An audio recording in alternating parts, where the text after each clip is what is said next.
Wolf Speaker by Tamora Pierce. Chapter 1. Encounters.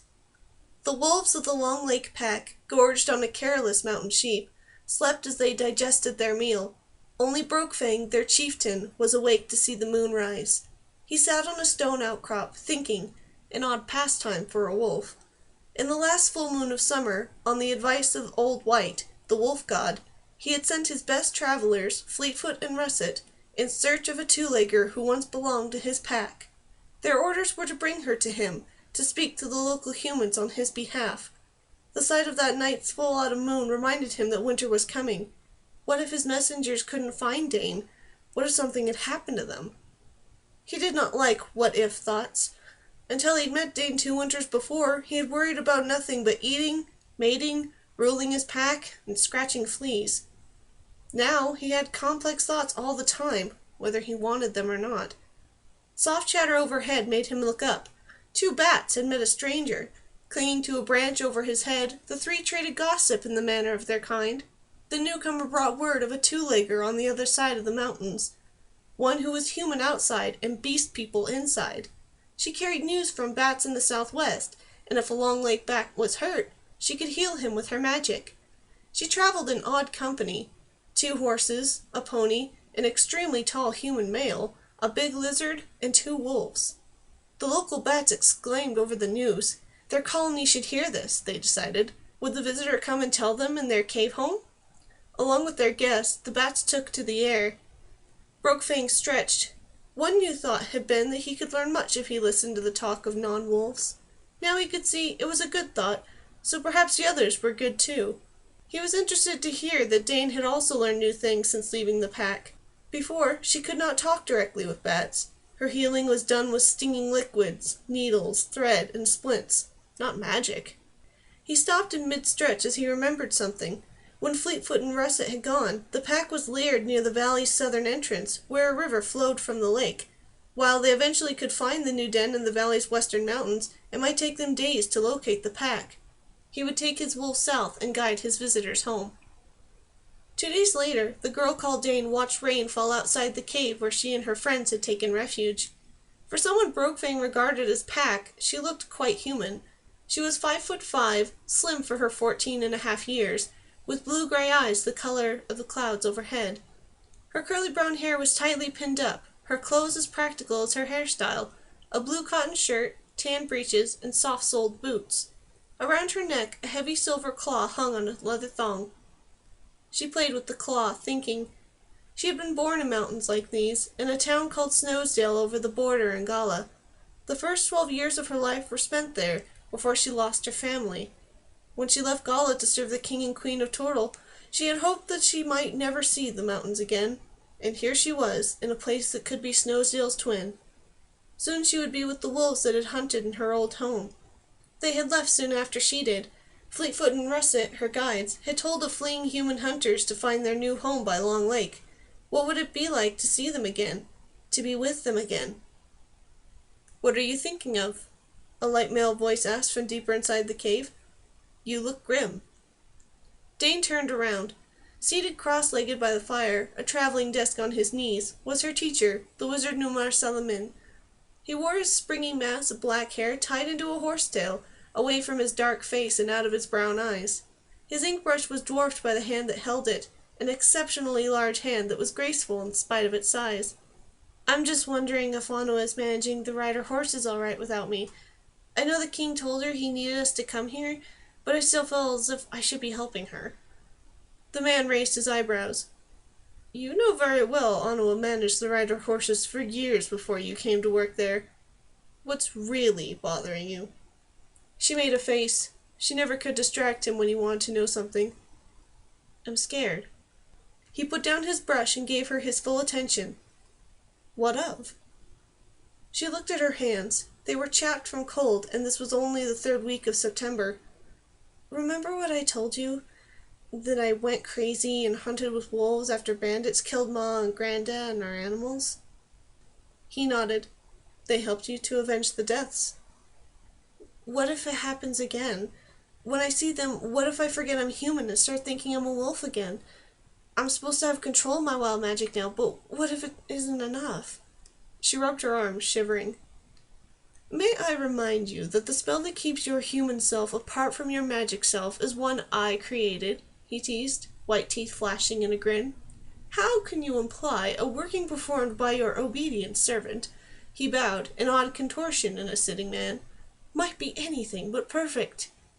More seriously, he added, Dane, the spell covers all your contacts. You won't lose control. What if it wasn't magic? What if I simply went mad? Strong teeth gripped her elbow hard. Dane looked around into the bright eyes of her pony, Cloud. If I have to bite you to stop you feeling sorry for yourself, I will, the mare informed her. You are being silly. Numar, used to these silent exchanges, asked, What does she say? She says I'm feeling sorry for myself.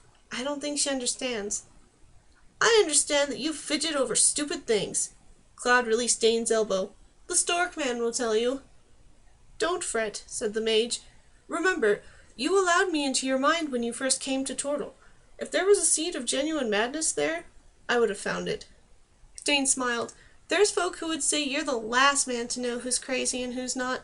I know a cook who won't let you in his kitchen, a palace quartermaster who says he'll lock you up if you raid his supplies again. Enough! Numar held up his hands in surrender.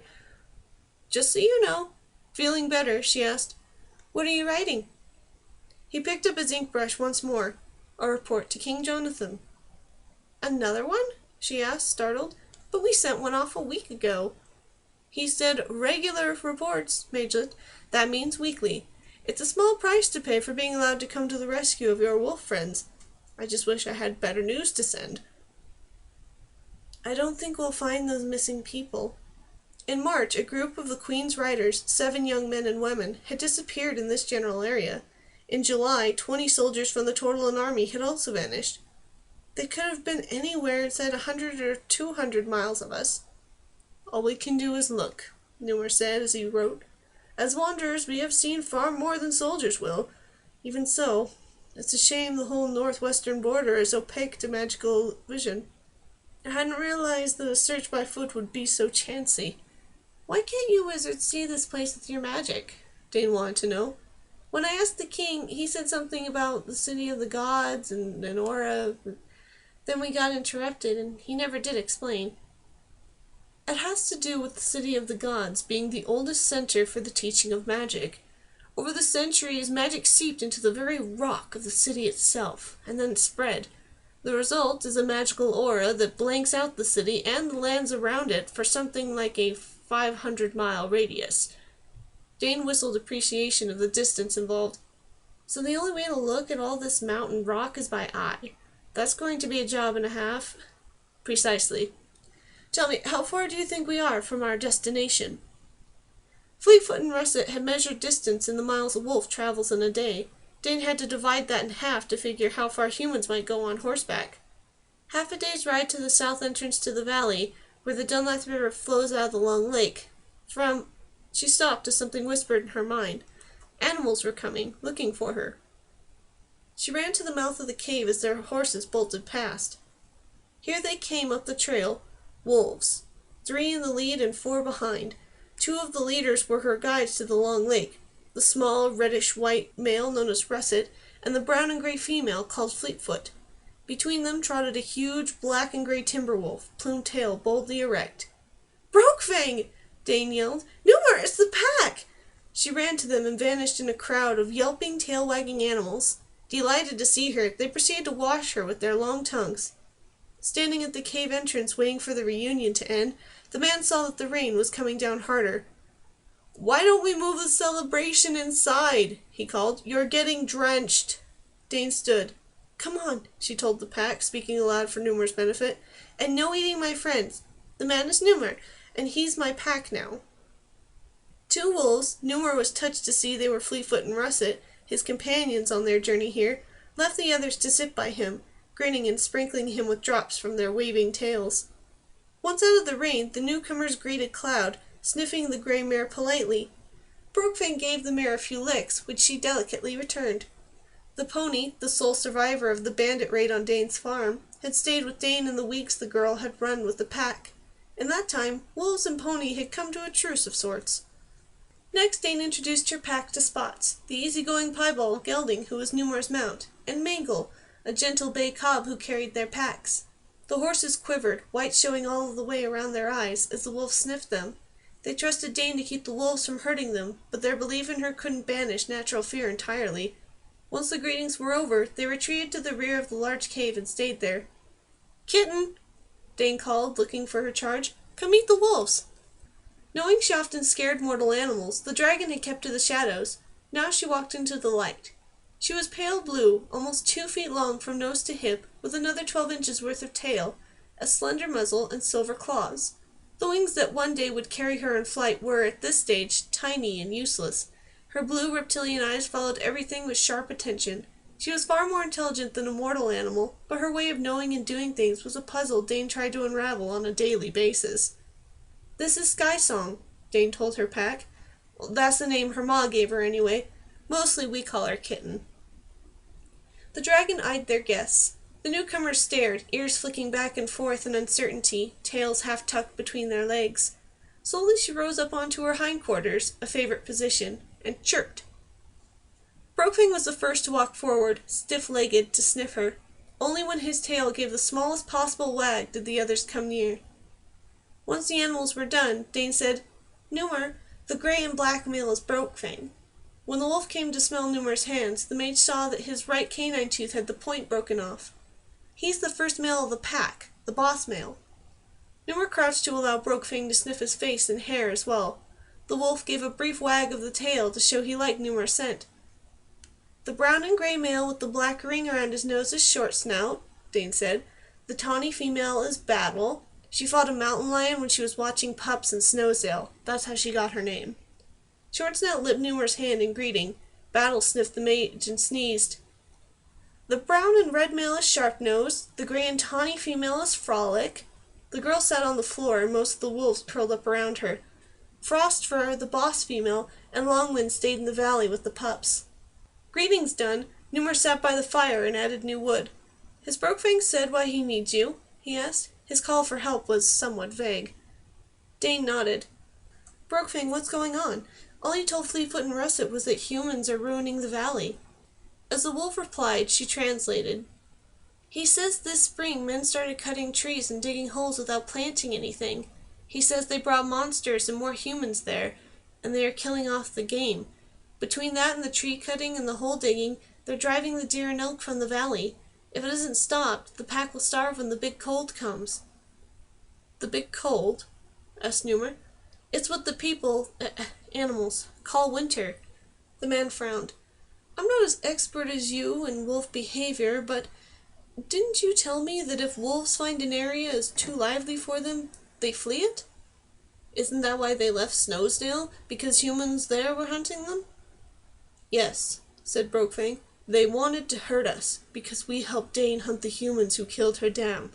They killed Rattail, Long-Eye, Tree-Licker, and the pups." Dane nodded sadly. Fleetfoot and Russet had told her of the pack's losses. The older wolves had been her friends. The pups she hadn't met, but every pack valued its young ones. To lose them all was a disaster. Brokefang went on. "We left Snowsdale. It was a hard journey in the hot months seeking a home. We found places, but there was little game, or other packs lived there, or there were too many humans. Then just before the last big cold, we found the Long Lake. This valley is so big we could go for days without seeing humans. There's plenty of game, no rival pack to claim it, and caves in the mountains for dens in the snows." Scratching a flea, Brokefang continued. "The Long Lake was good. Now humans make it bad. They drove us from the valley where I was born, and my sire, and his sire before him. Before, it was our way to run from two-leggers. Yet I do not run if another pack challenges mine. I fight, and the pack fights with me. Are humans better than another pack? I do not believe they are. Will you help us? Will you tell the humans to stop their tree-cutting and noise-making? If they do not stop, the Long Lake pack will stop it for them, but I prefer that they agree to stop. I know very well that if the pack has to interfere, there will be bloodshed." Dane looked at the other wolves of the pack. They nodded, like humans, in agreement. They would support Brokefang in the most un-wolf-like plan she had ever heard in her life. Where had they gotten such ideas? "Will you help us?" asked Brokefang again. Dane took a deep breath. "You're my pack, aren't you? I'll do my best. I can't promise they'll listen to me, but I'll try." "Good," Brokefang replied. He padded to the cave's mouth and gave the air a sniff. The breeze smelled of grazing deer just over the hill. Looking at Dane, he said, "Now we must hunt. We will come back when we have fed." They left as Dane was translating his words. She followed them to the cave mouth to watch as they vanished into the rain. It was getting dark. Behind her was a clatter as Numar unpacked the cooking things. Thinking about the pack and about her time with them, she was caught up in a surge of memory. The bandit guard was upwind of a wolf once called Dane. The night air carried his reek to her. Unwashed man, old blood, sour wine. Her nose flared at the stench. She covered it with her free hand. The other clutched a dagger, the last human item she remembered how to use. He did something with his hands as he stood with his back toward her. She slunk closer, ignoring the snow under her bare feet and the freezing air on her bare arms. Forest sounds covered the little noise she made, though he would not have heard if she'd shouted. He was drunk. They all were, too drunk to remember the first 2 shifts of guards had not returned. She tensed to jump. Something made him turn. Now she saw what he'd been doing. There was a wheel of cheese in one hand, a dagger in the other, and a wedge of cheese in his mouth. She also saw his necklace, the amber beads her mother had worn every day of her life. She leaped and felt a white-hot line of pain along her ribs. He'd stabbed her with his knife. Brokefang found her. She had dragged herself under a bush and was trying to lick the cut in her side. The wolf performed this office for her. "It is dawn," he said. "What must be done now?" "We finished them," she told him, fists clenched tight. "We finished them all." "I think I know why Brokefang changed so much," she said. "I mean, animals learn things from me, and probably that's how most of the pack got so smart. But Brokefang's even smarter. I got hurt when we were after those bandits, and he licked the cut clean." "It's a valid assumption," agreed Numar. "There are cases of magically gifted humans who were able to impart their abilities to non-human companions. For example, there is Boazan, the sun dancer, whose eagle Thady could speak 10 languages after she drank his tears, and—" "Numar," she said warningly. Experience had taught her that if she let him begin to list examples, he would not return to the real world for hours. He grinned, for all the world like one of her stable boy or rider friends instead of the greatest wizard in Tortle. He had begun to cook supper. A pot of cut-up roots already simmered on the fire. Dane sat next to him and began to slice chunks from a ham they had brought in their packs. Kitten waddled over to help, or at least to eat the rind that Dane cut from the meat. "This is very nice," a rough voice said in their minds. "Cozy, especially on a rainy afternoon." They twisted to look at the cave entrance. It shone with a silvery light that appeared to come from the animal standing there. The badger waddled in, the light fading around his body. He stopped a polite distance from their fire and shook himself, water flying everywhere from his long, heavy coat. Dane fingered the silver claw he had once given her. She liked badgers, and her mysterious advisor was a very handsome one. Big for his kind, he was over a yard in length, with a tail a foot long. He weighed at least 50 pounds, and it appeared he could stow a tremendous amount of water in his fur. When he finished shaking, he trundled over to the fire, standing between Dane and Numar. Seated as Dane was, she and the badger were nearly eye to eye. She was so close that she couldn't escape his thick, musky odor.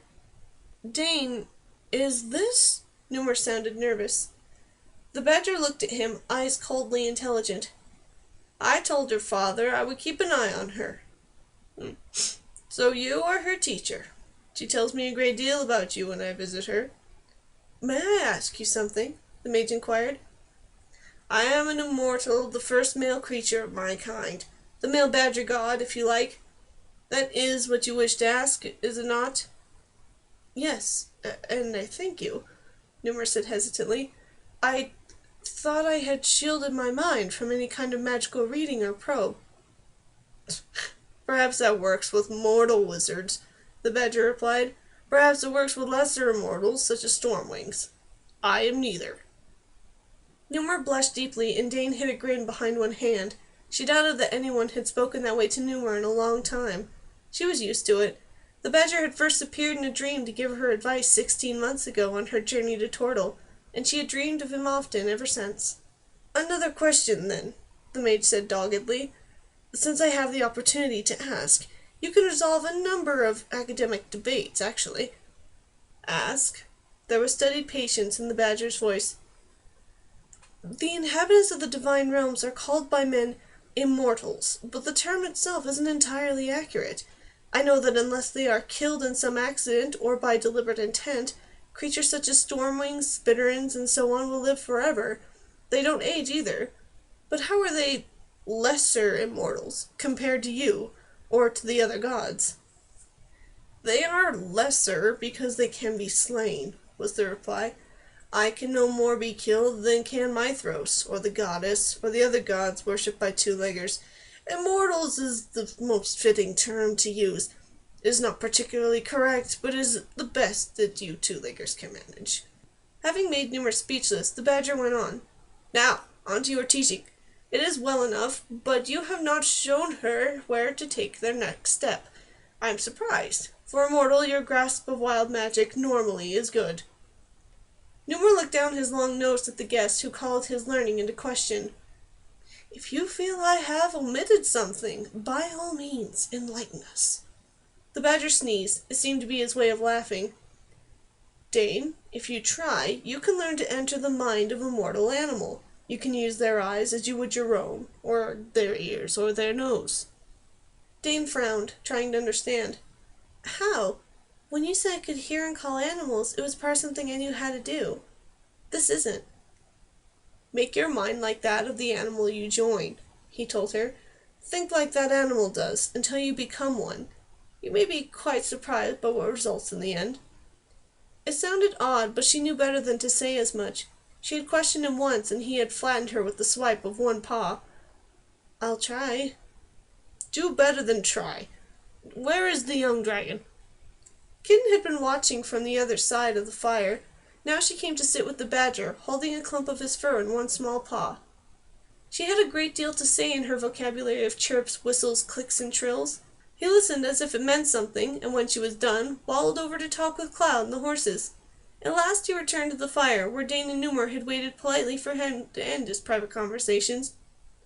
"I must go back to my homestead," he announced. "Things in the divine realms have been hectic since the protective wall was breached and the lesser immortals were released into your world." "Do you know who did it?" asked Numar quickly. "We've been searching for the culprit for 2 years now." "Why in the name of the Lady of Beasts would I know something like that?" was the growled reply. "I have more than enough to do in mortal realms simply with keeping an eye on her." "Don't be angry," Dane pleaded. "He thought you might know, since you know so much already." "You are a good kit." The badger rubbed his head against her knee. Touched by this sign of affection, Dane hugged him, burying her fingers in his shaggy coat. To Numar he added, "And I am not angry with you, mortal. I cannot be angry with one who has guarded my young friend so well. Let me go, Dane. I have to return to my set." She obeyed. He walked toward the cave's mouth, silver light enclosing him in a globe. At its brightest, the light flared, then vanished. He was gone. "Well," said Numar. She thought he might add something, but instead he busied himself with stirring the vegetables. Suddenly she remembered a question she had wanted to ask. "I think he put some magic on me," she complained. "How so?" "Every time I see him, I mean to ask who my dad is, and every time I forget. And he's the only one who can tell me, too. Drat him." Kitten gave a trill, her slip-pupiled eyes concerned. "I'm all right, Kit," the girl said and sighed. "It's not fair, though." Numar chuckled. "Somehow I doubt the badger is interested in what's fair." She had to smile, even if her smile was one-sided. She knew he was right. "Speaking of what is fair, what do you think of the advice he gave you, about becoming a magical symbiote?" Most of the time she was glad that he spoke to her as he would to a fellow scholar, instead of talking down to her. Just now, though, her head was reeling from Brokefang's news and the badger's arrival.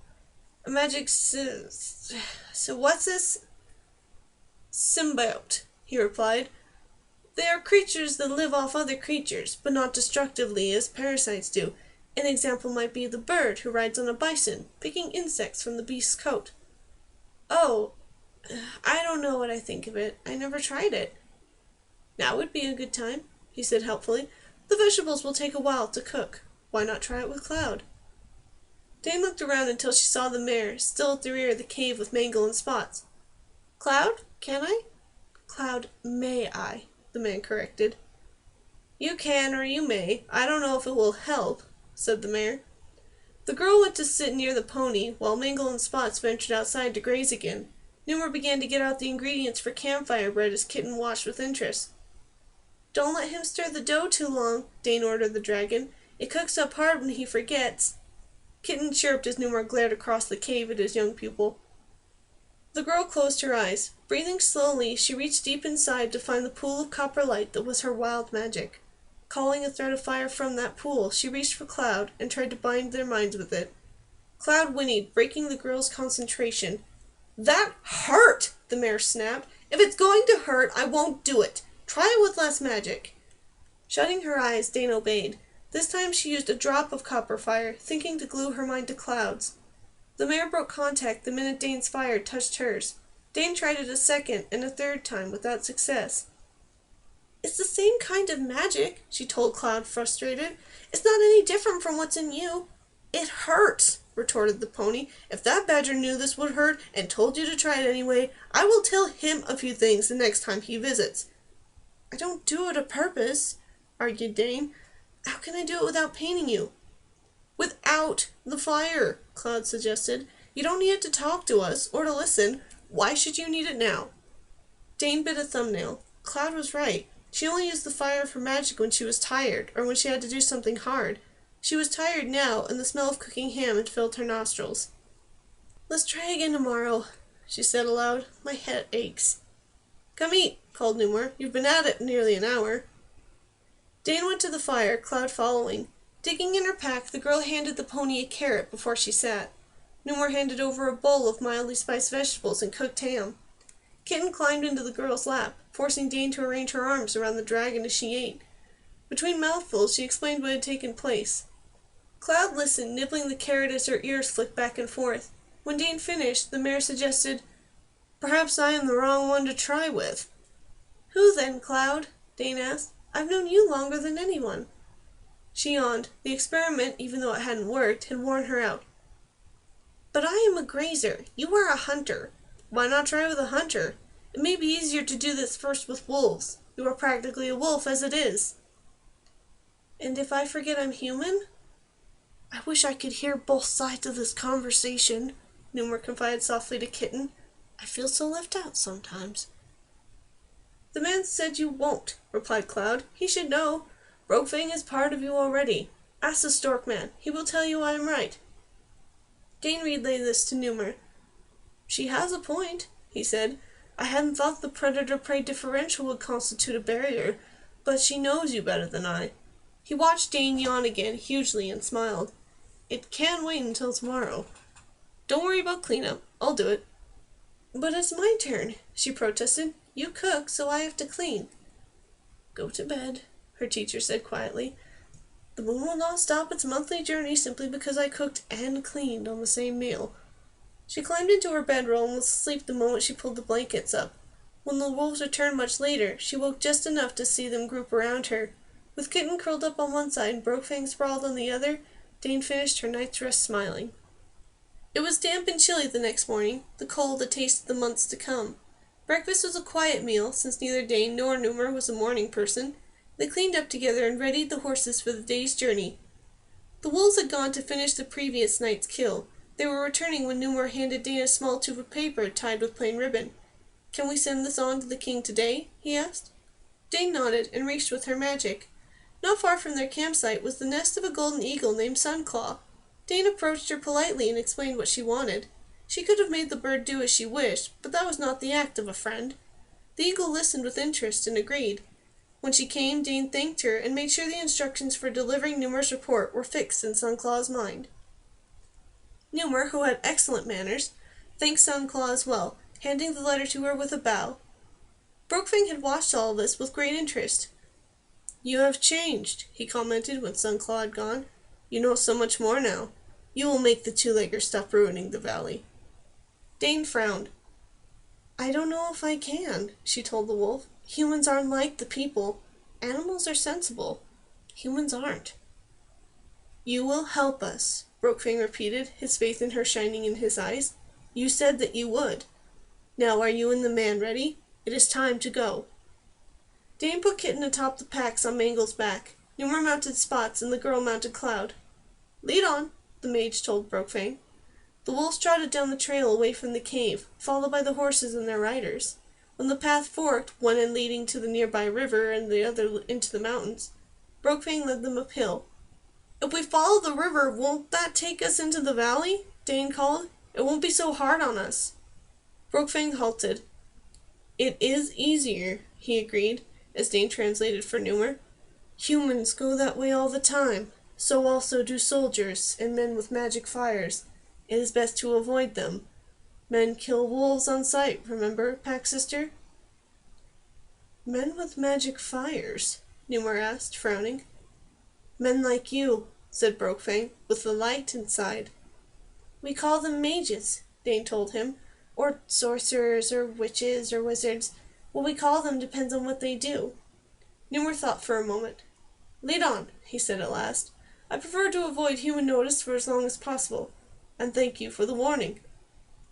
The humans, Kitten, and the horses followed the wolves up along the side of the mountains that rimmed the valley of the Long Lake. By noon they had come to a section of trail that was bare of trees. The wolves didn't slow, but trotted into the open. Dane halted, listening.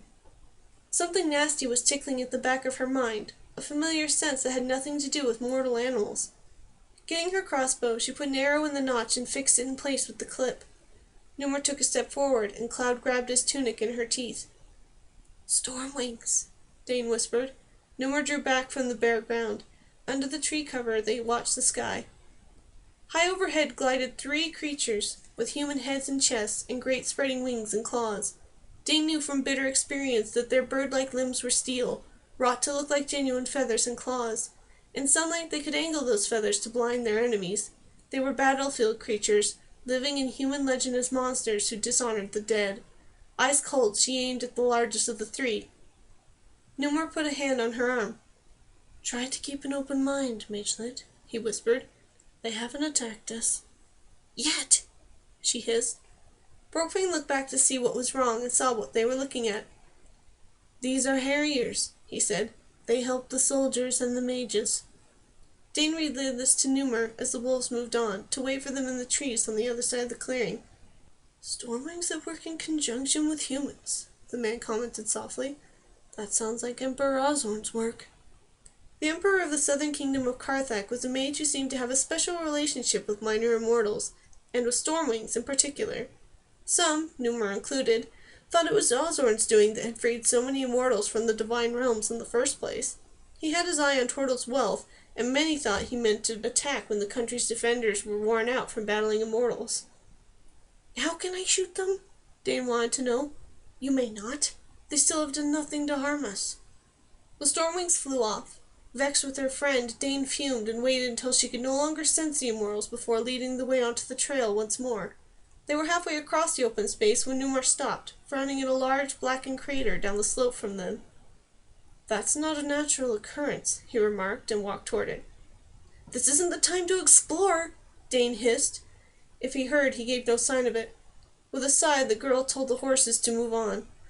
The wolves won't touch you, she said when Spots wavered. Now go. Follow me, Cloud told the horses. They obeyed.